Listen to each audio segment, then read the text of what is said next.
azvina kumira zvakanaka muri yeZimbabwe. Situation yatiri kutambireko zvine zvima1 akusi kudyiwa rinopisa kumaofisi atendai Biti kwakakomberedzwa neZRP, Zimbabwe Republic Police. Chiri kudiwa ipapo nditendai Biti wacho. That's what we believe kuti ndo situation iri paground, because tendai Biti ari kufambira nyaya dzacho, haasi kuita zvekutamba, ari kupedza navo kubva panguva yese, kubva kumashure kuti tendai Biti nyaya yakapedzisira kunetserwa tatakunda nyaya dzekuma-election. It was just after 2018 election ndo painetswa Biti paakazotizira kupotera kuZambia paipai. Iko zvino Biti ndo bvaadzoka akapinda muchigame, aripo pakuda kumisa the 2030 agenda, aripo pakudedzera kuti 2030 iyoyo ndeye kupenga. He is one of the guys ari pa front, and he is the guy wekuti maloya manyama. Saka uloya manyama iwoyo ndo ruturu ruda kubviswa neteam 2030 racho, because vari kuita zvese they are so desperate kuti vakwanise kuachieve that 2030. So it's now everywhere, it's on public domain. Tendai Biti offices, Biti law chambers in Milton Park, Harare today. It is though in anticipation of a gathering by the Constitution Defense Forum, which Tendai Biti leads.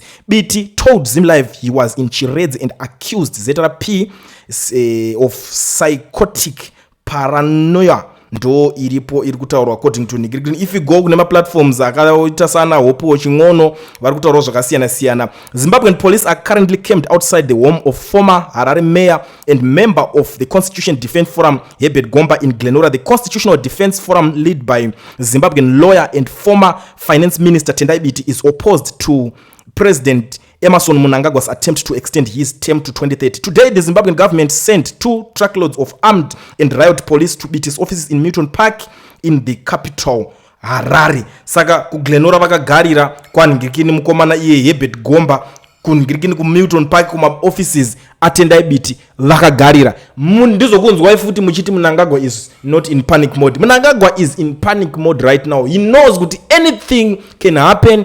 These people can stop him at any given time. Unowanzwa kuti Mnangagwa apedzwa kanonaka. Mnangagwa asisina plan because atonga pake pakwana. Atisikuda kutaura nyaya idzi tichitanga teida kupindira nyaya dzavo dzekuZANU-PF, because we don't care about whatever is happening, whatever is going on in ZANU-PF, but isusu chatinongoda kungoti kana nguva yenyu icho ichinge yapera, imimi nepati yenyu yacho endai zvenyu munorima, because so far hapana chinoitwa kana kuti chaitwa chinobatika chinoonekerawo kuti apa iko zvine zvivaita chakadai. So that's why people are so angry kuti hapana kuti imimi mukutudza kuti muda kungoramba kunosvika mu 2030 muchiri kuramba muchiita system dzekudhara idzi, muchiri kuita chizanu chaitwa kare kudhara chekuti matoti munhu wese angobuda chiti haasi kuda ZANU-PF, makutoputitsa makutotera kumba nepolisi yacho. Ndotozvishaya kuti polisi inosvika pakupindira nyaya dzevanhu mapoliticians papi. Polisi haifanira kupindira vanhu vachinetsana neZANU-PF, because ZANU-PF is a political party. Saka nyaya dzemapolitical party nemapolitical party ngavangotamba vakadaro. Brain politics, it's all about the fight of ideas. Regedzai ma-ideas arwisane, regedzai ma-ideologies aripo ema-political party akrashane, regedzai vanhu vangwadzane nekungwadzwa. Ndozvo zvinogara zvakangoita izvozvo. Kwete kuti unongoti nekuti munhu akangoti hatisi kuda zve2030 makutopanika makuti ndiyana kutaura izvozvo, batai murove, kombai murove mambama. It doesn't make sense like that, guys. So this is the situation yekuti vakutanga kunda kunounganira munhu, vakunotanga kunounganira Biti kudheni kwake. What's that? Chichakadaro ichocho. So people are not happy. You know, Zimbabweans tingati maZimbabweans vakutomboda therapy.